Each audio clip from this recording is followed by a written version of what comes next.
একটা কথা প্রচলিত আছে, মানুষ যখন কাউকে বঞ্চিত করে প্রকৃতি তখন ঠিক তার ক্ষতিপূরণ করে দেয়। বাংলাদেশের বেলায় এই প্রবাদটি যেন একেবারে শতভাগ মিলে গেছে। ভারত যখন নিজেদের ইচ্ছামতো বাঁধ নির্মাণ করে এবং নদীর গতিপথ বদলে দিয়ে ভৌগোলিকভাবে বাংলাদেশকে কোণঠাসা করে দিচ্ছে, ঠিক তখনই বঙ্গোপসাগরে জেগে উঠেছে একের পর এক নতুন ভূখণ্ড। এ যেন ভৌগোলিক ক্ষতিপূরণে বাংলাদেশের জন্য সৃষ্টিকর্তার এক অনন্য আশীর্বাদ, যেখানে জলবায়ু পরিবর্তনের প্রভাবে সারা পৃথিবীতে বিভিন্ন উপকূলীয় এলাকা পানির নিচে ডুবে যাওয়ার প্রহর গুনছে। সেখানে সৃষ্টিকর্তা আমাদের উপকূলের জন্য এক অনন্য সমীকরণ এঁকে রেখেছেন। প্রিয় দর্শক, আজকের এই পর্বে দেখব বাংলাদেশের উপকূলে জেগে ওঠা বিশাল ভূখণ্ডের বর্তমান অবস্থান এবং সেই সঙ্গে এই নতুন ভূখণ্ড ও সম্পদ রক্ষায় বাংলাদেশ এখন কী ধরনের প্রস্তুতি নিচ্ছে, আর সবশেষ আপডেটগুলো আপনাদের জানিয়ে দেব। তো চলুন শুরু করা যাক। তার আগে চ্যানেলটি সাবস্ক্রাইব করার আন্তরিক অনুরোধ রইল। আপনাদের সাথে আছি আমি শাহাদাত হোসেন।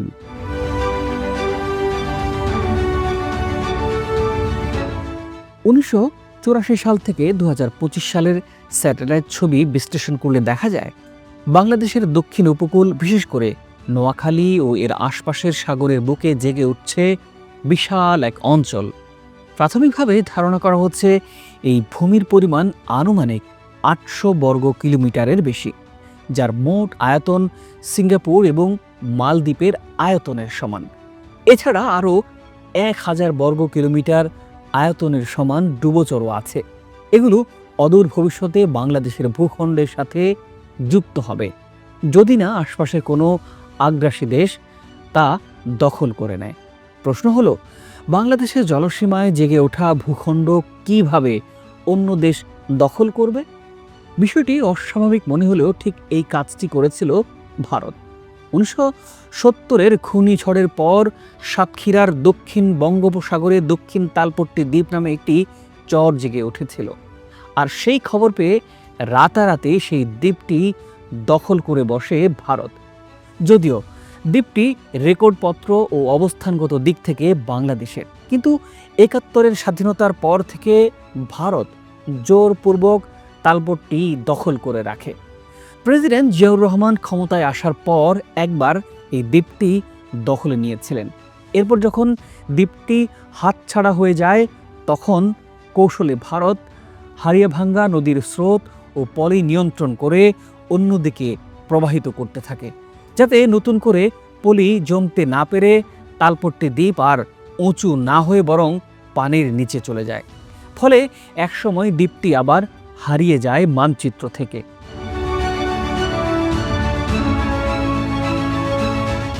প্রিয় দর্শক, এই দক্ষিণ তালপট্টি দ্বীপ নিয়ে বিস্তারিত জানার আগ্রহ থাকলে নিশ্চয়ই মন্তব্য করে জানাতে পারেন।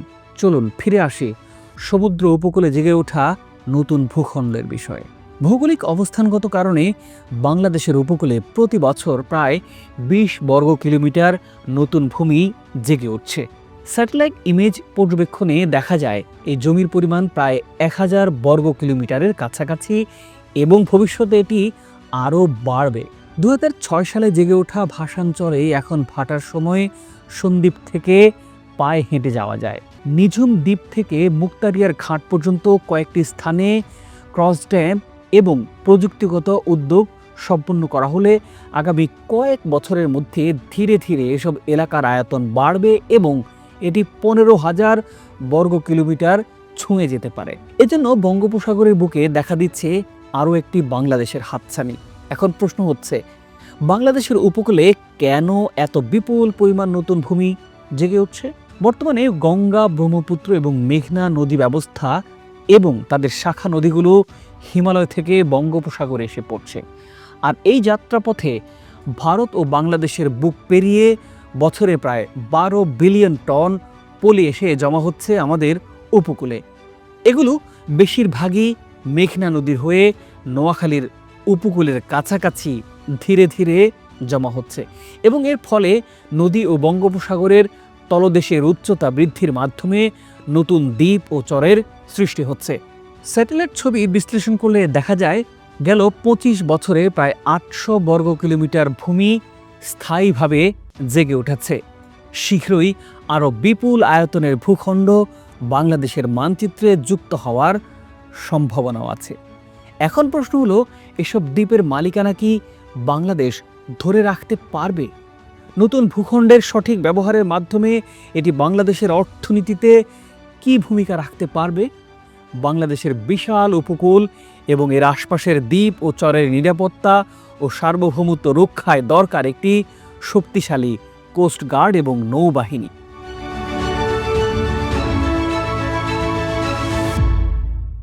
আর এই জায়গাতেই গেল কয়েক বছরে বাংলাদেশের সক্ষমতায় উল্লেখযোগ্য পরিবর্তন এসেছে।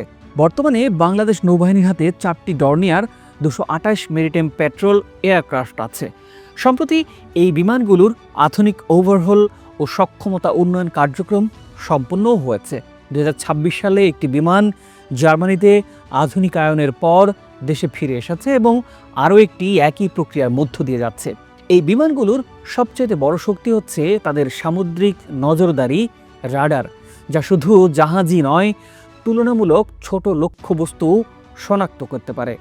অবৈধ মাছ ধরা, চোরাচালান, জলদস্যুতা কিংবা সন্দেহজনক নৌযান শনাক্ত করার ক্ষেত্রে এই প্ল্যাটফর্মগুলো অত্যন্ত গুরুত্বপূর্ণ এবং নতুন জেগে ওঠা চর ও দ্বীপগুলোর উপর কড়া নজর রাখার জন্য এই আকাশ নজরদারি এখন সবচাইতে বড় হাতিয়ার বাংলাদেশের।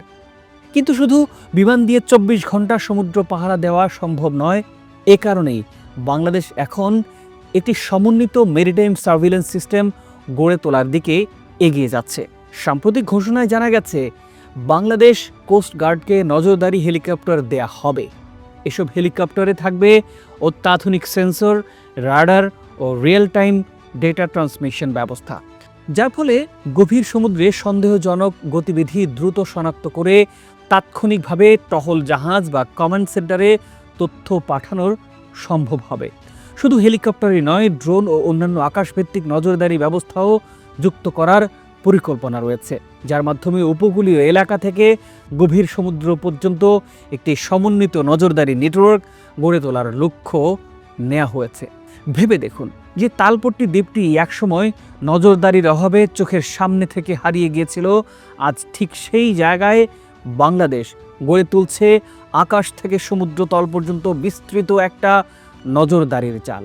ইতিহাস যেন এবার নতুন মোড় নিতে চলেছে। আগ্রাসী ভারতের হাত থেকে নিজেদের উপকূল এবং নতুনভাবে জেগে ওঠা এই দ্বীপগুলো রক্ষা করতে শক্তিশালী নৌবাহিনী আর সমন্বিত নজরদারি ব্যবস্থার কোনো বিকল্প নেই। প্রিয় দর্শক, এই বিষয়টি নিয়ে আপনার মতামত জানতে চাই। অবশ্যই কমেন্ট করে আপনার মূল্যবান মতামত জানাতে ভুলবেন না। ভালো থাকুন, সুস্থ থাকুন, আর হ্যাঁ, চ্যানেলটি সাবস্ক্রাইব করে আমাদের সঙ্গেই থাকুন।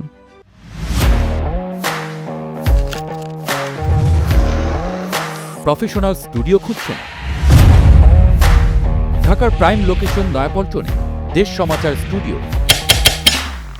আপনার কন্টেন্ট প্রোডাকশনের নির্ভরযোগ্য ঠিকানা।